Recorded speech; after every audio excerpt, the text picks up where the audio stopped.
We're eager to talk with you about whatever it is that you want. Do not worry about us. We will wedge our message in the crack. We know for sure that we are going to have a wonderful day. We can feel who you are and what you're about. Many of you have been listening to us for a while, and so you're up to speed with this business of the law of attraction.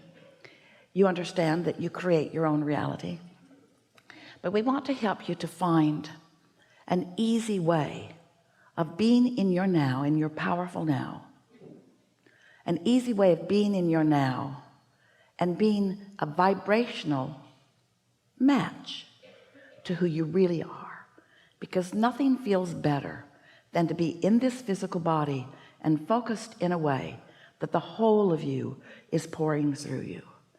Sometimes we call that alignment. It certainly is. Recently we've been calling it tuned in, tapped in, turned on. Been calling it that for a while. Recently we've been saying that when you are tuned in to that frequency that is really you, that you are in a state of non-resisted thought. And we want you to taste with us here today, you will, and in the days that follow, the power of non-resisted thought. Here's what we mean by that.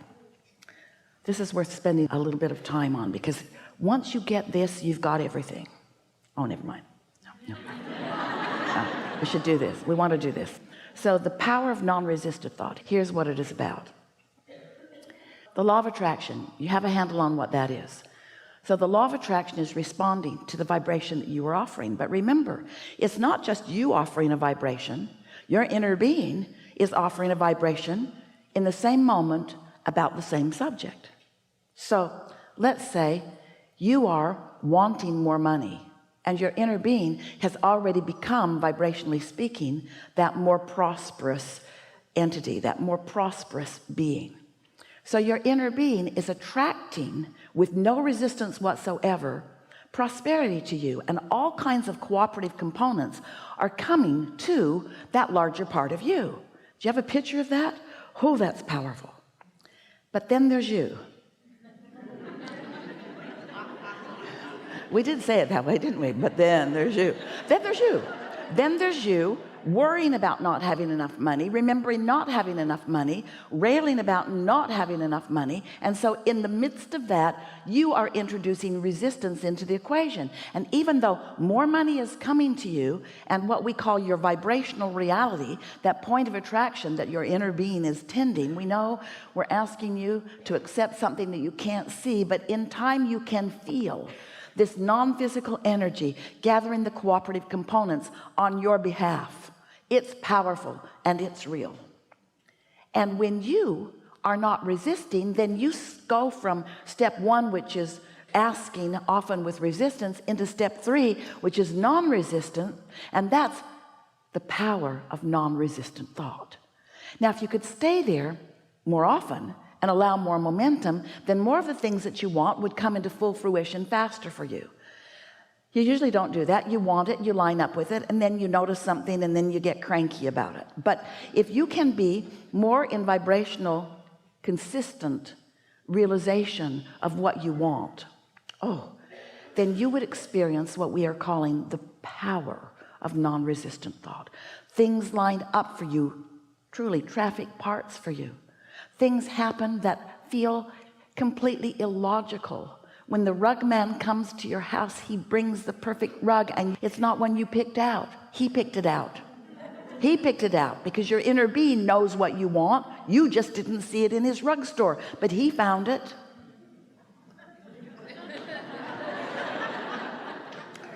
The power of non-resistant thought. Today, we want to help you find a comfortable and really helpful shifting from the power of non-resistant thought to the pleasure of it. Because if you will focus upon the pleasure of non-resistant thought, first of all, it's an instant manifestation, because you'll feel good right here, right now. And that really is what happily ever after is about. But next, you won't find yourself misunderstanding or misusing it. There's a tendency, when you get hold of this power of non-resistant thought to then point at things you don't want with your powerful gun of non-resistant thought. And the minute you do that, you activate the resistance and everything sort of falls apart. But when you're reaching for the pleasure of non-resistant thought, you can't do that, because you'll feel in the moment that your vibration gets wonky. You see what we mean? So we think you got it. We're eager to talk with you about anything that is important to you. There is nothing that is off limits at all. You're going to notice a perfect unfolding because we've got you. We know where you are in relationship to what you want. And there is a lovely unfolding that will take place here today. Even if you don't get into this chair, your questions are known and will be answered. You'll see. Meanwhile, we will find those among you who are the most ready to articulate what you are about, and together we will find that vibrational alignment with the things that you want. This is a gathering of, let's find the right word, identifying and isolating and calibrating your vibrational frequency to your source. It's a process of calibrating vibration. So what's going to happen as that's happening is, first of all, you're going to feel better. You're going to feel clearer than you have in a while. You're going to know things that you didn't even know you know. You're going to do your part in receiving some of your questions in the same way that Esther is doing her part in receiving some of the answers. This is going to be co-creation at its best. You're really going to like it. We like it already. So what do you want to talk about? There's a lot of trouble in this room. You're gonna have a wonderful day. Standing on your chair does not help. Just relax and know that this active question within you will be answered, and just enjoy the natural unfolding of it.